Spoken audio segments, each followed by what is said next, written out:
ഞാൻ ചെയ്യാന്ന് പറഞ്ഞില്ലേ?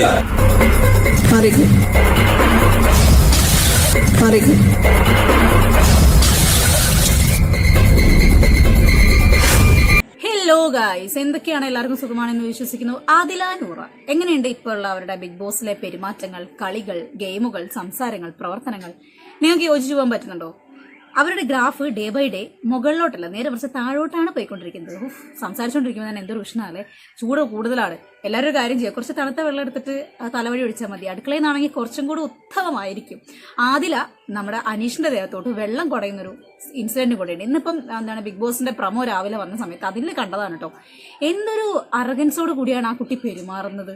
ഇപ്പൊ ലക്ഷ്മി എന്താ മനസ്സിൽ വിചാരിക്കുന്നുണ്ടാവാന്ന് അറിയോ? ലക്ഷ്മീന്റെ മൈൻഡ് വോയിസ് ബി ലൈക്ക്, ലാലേട്ടൻ വീട്ടിൽ കയറ്റാന്ന് പറഞ്ഞതല്ലേ, ഒരു പായസം പപ്പടമൊക്കെ ഉണ്ടാക്കണം ലാലേട്ടൻ വീട്ടിൽ കയറ്റുന്ന ദിവസം എന്നുള്ളതായിരിക്കും ലക്ഷ്മീന്റെ മനസ്സിൽ. കാരണം ഇങ്ങനത്തെ പരിപാടി കാണിച്ചാൽ ആരാണ് വീട്ടിൽ കയറ്റുക? ഇതൊക്കെ വീട്ടിൽ കയറ്റാൻ കൊള്ളാത്ത പരിപാടികളാണ്. അവരുടെ ആ ഒരു ലവ്, അതിനെ കുറിച്ച് സംസാരിക്കുന്നില്ല. അതൊക്കെ അവരുടെ ഇഷ്ടം, ഒരുമിച്ച് ആരുടെ കൂടെ ജീവിക്കണം എന്നുള്ളത് അവരുടെ രണ്ടാളുടെ പേഴ്സണൽ ചോയ്സാണ്. പക്ഷേ ഒരു മാനുഷിക പരിഗണനയൊക്കെ വേണ്ടേ? അനീഷ് അവിടെ ചെല്ലുന്നു, പാത്രം കഴുകാൻ വേണ്ടി ആളെ വിളിക്കുന്നു. പുള്ളിക്കാരിന്റെ സംസാര ശൈലികളും പ്രവർത്തനങ്ങളും ഒക്കെ പണ്ട് നിന്നതിൽ നിന്നും എൻറ്റയർലി ഡിഫറെന്റ് ആണ്. പുതിയൊരു ആദിലേനെയാണ് കാണാൻ സാധിക്കുന്നത്. എല്ലാ ആളുകളും പറയുന്നത് എന്താണെന്നറിയോ?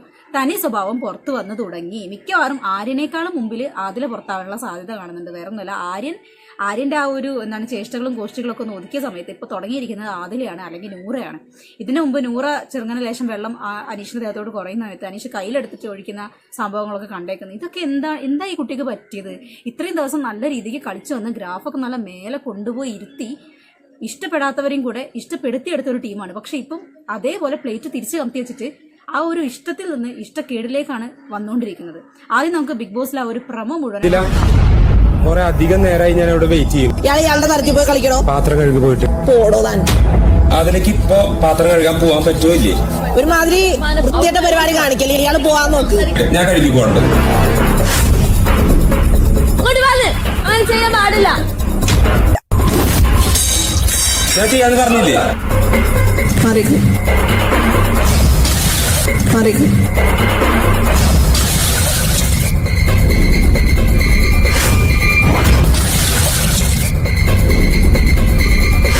സീസൺ 5 റോക്കി ഒക്കെ ആണെങ്കിൽ ഉണ്ടല്ലോ, ആ ഒരു കാലം വെള്ളം മുഴുവൻ അവളുടെ ദേഹത്തുണ്ടാവും. തലവഴി ഒഴിച്ചാനെ അത് 100% ഉറപ്പുള്ള കാര്യമാണ്. എന്താണ് ഒരാളുടെ ശരീരത്തോട്ട് വെള്ളം എടുത്ത് കുടയുക, അയാളുടെ ബെഡിലെ ബെഡ്ഷീറ്റും കാര്യങ്ങളും വലിച്ചെറിയുക, അടുക്കളയിൽ ഉപയോഗിക്കുന്ന സാധനങ്ങളെടുത്ത് സ്പൂണും കാര്യങ്ങളൊക്കെ തട്ടി തറയിലിടുക, ഇതെന്താണ് ഒരുമാതിരി മൺചിത്രത്തായാലും നാഗവല്ലി ബാധിച്ച സീനിൽ ഇരുന്ന് കളിക്കുന്നത്? ഇത്രയൊക്കെ അറഗൻസ് ആ കുട്ടിയിൽ ഉണ്ടായിരുന്നു എന്നുള്ള കാര്യങ്ങൾ ഇപ്പം അതിൻ്റെ ശേഷമാണ് മനസ്സിലാവുന്നത് കേട്ടോ. അതിലും ഭേദം നൂറ എന്ന് പറയും. നൂറ അതിൽ ചെയ്യരുത്, അങ്ങനെ ചെയ്യരുത് എന്നൊന്ന് വാൺ ചെയ്യുന്നതായിട്ട് ആ പ്രൊമോയിൽ കാണാൻ വേണ്ടി സാധിക്കുന്നുണ്ട്. അനീഷിന്റെ പേഷ്യൻസ് സമ്മതിച്ചേ പറ്റുള്ളൂ കേട്ടോ. വേറെ ആരെങ്കിലും ഒക്കെ ആണെങ്കിൽ എടുത്തിട്ട് അലക്കിയനെ, എടുത്തിട്ട് ഉടുത്തേനെ, കൺട്രോൾ പോയായിരുന്നു. കാരണം അനീഷ് പല സ്ഥലങ്ങളിലും ആളുകളോട് പിടിച്ചു നിൽക്കുന്ന ഒരു രീതി, പുള്ളിക്കാരന്റെ ക്ഷമ, അത് ഒരു ബിഗ് സല്യൂട്ട് അർഹിക്കുന്ന ഒരു സാധനമാണ് ആ ഒരു ക്ഷമ എന്ന് പറയുന്നത്. അധികം ആൾക്കാർക്ക് അത്തരത്തിലുള്ള ക്ഷമയൊന്നും ഉണ്ടാവൂല.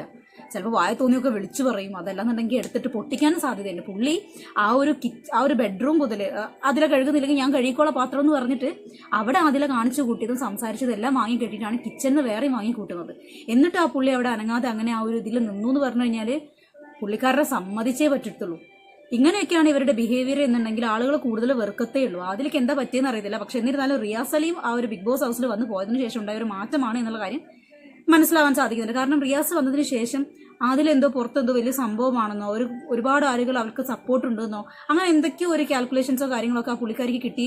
ആ ഒരു കണക്കുകൂട്ടലും കാര്യങ്ങളൊക്കെ വെച്ചിട്ട് പുള്ളി എന്ത് ചെയ്യാണ്, അനീഷിനെ മാത്രം ടാർഗറ്റ് ചെയ്തിട്ട് വല്ലാതെ കളിക്കുന്നുണ്ട്. അല്ലാതെ തന്നെ സംസാരത്തില്, പെരുമാറ്റത്തില്, നിപ്പില്, നടപ്പില്, ഭാവത്തില്, ആക്ഷൻസില് ഒക്കത്തിലും വല്ലാത്തൊരു അറഗൻസ്, പുച്ഛം, അങ്ങനെയുള്ള ഓരോ സാധനങ്ങളൊക്കെയാണ് കാണിച്ചുകൊണ്ടിരിക്കുന്നത്. എന്തിന്റെ ആവശ്യമെന്ന് അറിയത്തില്ല. പക്ഷെ അതിലെ മോളെ ഇങ്ങനെയൊക്കെയാണെന്നുണ്ടെങ്കിൽ നീ അധികം വൈകാതെ തന്നെ ടിക്കറ്റ് എടുത്ത് വീട്ടിൽ കൊണ്ടുവരും. നൂറയ്ക്ക് മാത്രമേ അവിടെ നിൽക്കാൻ സാധിക്കത്തുള്ളൂ.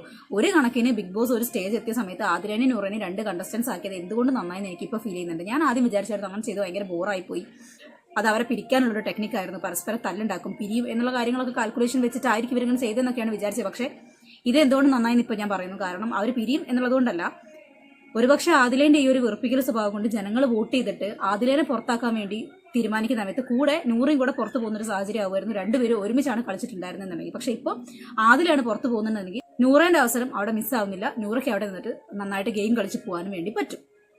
ആ ഒരു കാര്യത്തിൽ ബിഗ് ബോസ് എടുത്ത തീരുമാനം വളരെ നന്നായി എന്ന് എനിക്ക് തന്നെ തോന്നുന്നുണ്ട്.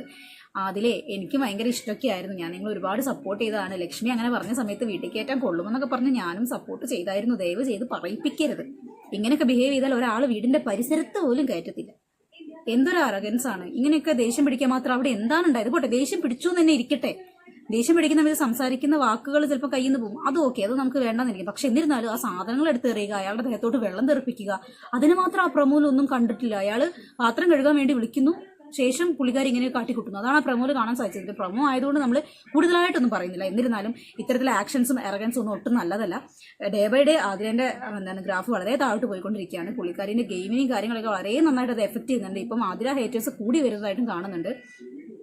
എന്തൊക്കെയാണെങ്കിലും നന്നായിട്ട് ഗെയിം കളിച്ചാൽ ജനഹൃദയങ്ങൾ ഇനിയും കീഴടക്കാൻ പറ്റും. അതല്ല എന്നുണ്ടെങ്കിൽ എയറിൽ പോകേണ്ടി വരും, പെട്ടെന്ന് ബിഗ് ബോസിന് എവിക്റ്റ് ആവേണ്ടി വരും. ഇതൊന്നും അവർ കേൾക്കൂല. എന്നാലും പ്രേക്ഷകരെ കേൾക്കാൻ വേണ്ടി പറയണം. നിങ്ങൾ നിങ്ങളുടെ അഭിപ്രായങ്ങൾ കമന്റ് ചെയ്യുക. ആദില നൂറ കപ്പിൾസ് അല്ലെങ്കിൽ ആദില നൂറ ഇൻഡിവിജ്വൽ കണ്ടസ്റ്റൻസിനെ കുറിച്ചിട്ട് നിങ്ങളുടെ വിലയേറിയ അഭിപ്രായങ്ങളും കൂടാതെ ആദിലിപ്പം ബിഗ് ബോസ് ഹൗസിനകത്ത് കാട്ടിക്കൂട്ടുന്ന കാര്യങ്ങളെ കുറിച്ച് നിങ്ങൾ നിങ്ങളുടേതായ അഭിപ്രായങ്ങളൊക്കെ കമന്റ് ചെയ്യുക. എന്തൊക്കെയാണെങ്കിലും ഈ വീക്കിൽ ചിലപ്പോൾ ലാലേട്ടൻ വരുന്ന സമയത്ത് പറഞ്ഞത് മാറ്റി പറയാനുള്ള സാധ്യത വളരെ അധികമായിട്ട് കാണുന്നുണ്ട്.